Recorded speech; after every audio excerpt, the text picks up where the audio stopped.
Bismillahirrahmanirrahim. Assalamualaikum warahmatullahi wabarakatuh.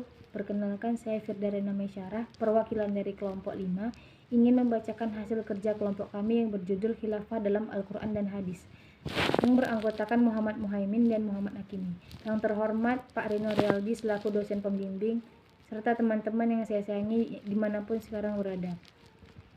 Untuk tidak memperpanjang waktu, baik saya akan membacakan poin-poin penting dalam makalah kami. Khilafah dalam Al-Quran dan Hadis. Khilafah, bahasa Arabnya Al-Khilafah, didefinisikan sebagai sebuah sistem kepemimpinan umum bagi seluruh kaum muslim di dunia untuk menerapkan hukum-hukum Islam dan mengemban dakwah Islam ke seluruh penjuru dunia. Orang yang memimpinnya disebut khalifah, dapat juga disebut imam atau amirul mukminin. Misalnya ketika khalifahnya adalah Abu Bakar As-Siddiq, beliau dikenal dengan sebutan Khalifatu Ar-Rasulillah, penggantinya Nabi Muhammad. Ketika Khalifah Umar bin Khattab, beliau disebut Amirul Mukminin, pemimpinnya orang beriman. Dan ketika Khalifah Ali bin Abi Thalib, beliau disebut Imam Ali.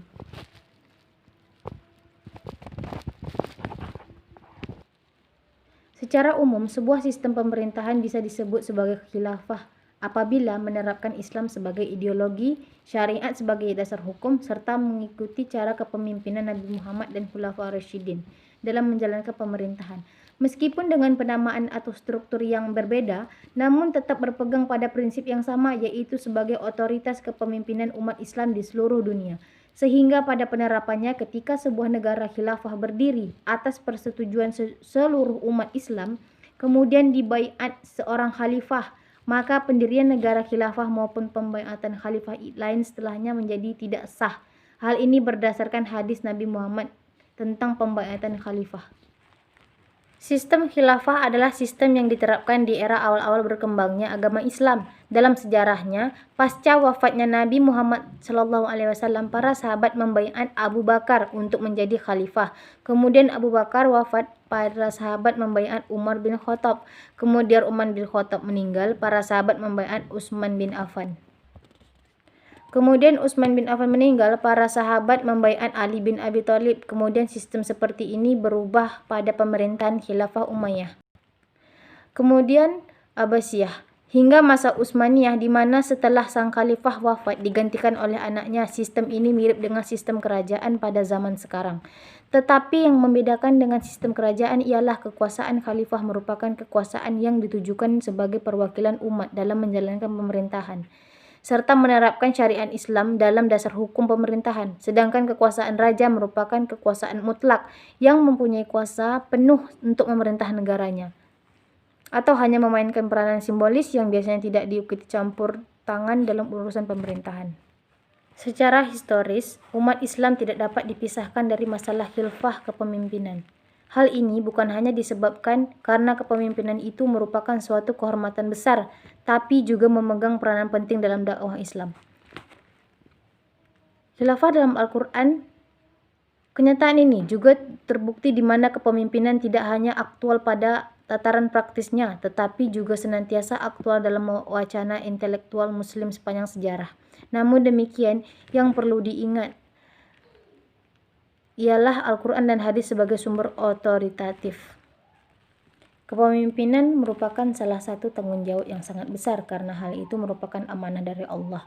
Baik atau tidaknya sebuah kepemimpinan disebabkan oleh faktor pemimpin itu sendiri. Untuk itu di dalamnya ada dua pihak yang berperan, antara lain yang dipimpin dan yang memimpin atau imam. Allah berfirman di surat An-Nur ayat 55. Bismillahirrahmanirrahim. Wa'adallahu allazina amanu minkum wa amilus solihati la yastakhlifannahum fil ardi kama staghlafa allazina min qablihim wala yumakkinanna lahum zinahul lazir tadalahum wala yubaddilannahum min ba'di khawfihim amna ya'budunani la yushrikuna bi syainan wa man kafara ba'da zalika faulanika hum fasiqun. Artinya, dan Allah telah berjanji kepada orang-orang yang beriman di antara kamu dan mengerjakan amal-amal yang soleh yang Dia bawa, sungguh-sungguh akan menjadi mereka para khalifah berkuasa di muka bumi, sebagaimana Dia telah menjadikan orang-orang sebelum mereka berkuasa, dan sungguh Dia akan meneguhkan bagi mereka agama yang telah diridhoinya untuk mereka, dan Dia benar-benar menukar keadaan mereka sesudah mereka dalam ketakutan menjadi aman sentosa. Mereka tetap menyembahku dengan tiada persekutukan sesuatu apapun denganku. Dan barang siapa yang tetap kafir sesudah janji itu, maka mereka itulah orang-orang yang fasik. Khilafah dalam hadis Nabi. Dalam hadis Nabi, penyebutan kata khilafah atau khulafa lebih banyak daripada yang disebutkan dalam Al-Quran dengan makna yang lebih tegas terhadap kepemimpinan. Berikut hadisnya. Bismillahirrahmanirrahim. An Abi Hazimi qala qa'adtu Aba Hurairata khamsa sinina fasami'tuhu yuhaddisu an Nabi sallallahu alaihi wasallam qala kanat baku Israila suhum anbiya'u kullama halaka nabiyyi khalafahu nabiyyi wa innuhu la nabi ba'di wasakanu khulafa'u taksuru qalu fama sa'amruna qalafu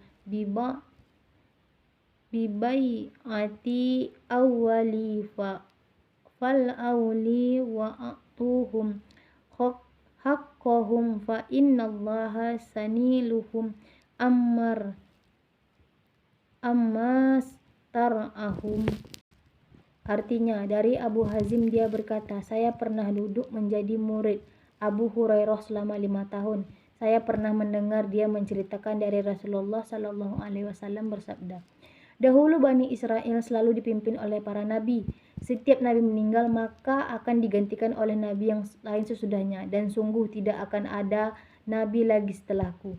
Namun yang ada adalah para khalifah, kepala pemerintahan, yang mereka akan banyak berbuat dosa. Para sahabat bertanya, apa yang Anda perintahkan untuk kami jika itu terjadi? Beliau menjawab, tepatilah baiat yang pertama, kemudian yang sudah itu, dan penuhilah hak mereka karena Allah akan meminta pertanggungjawaban mereka tentang pemerintahan mereka. Baiklah, sekian dari kelompok kami. Mohon maaf jika terjadi kesalahan dalam kata dan sikap. Kami akhiri. Wassalamualaikum warahmatullahi wabarakatuh.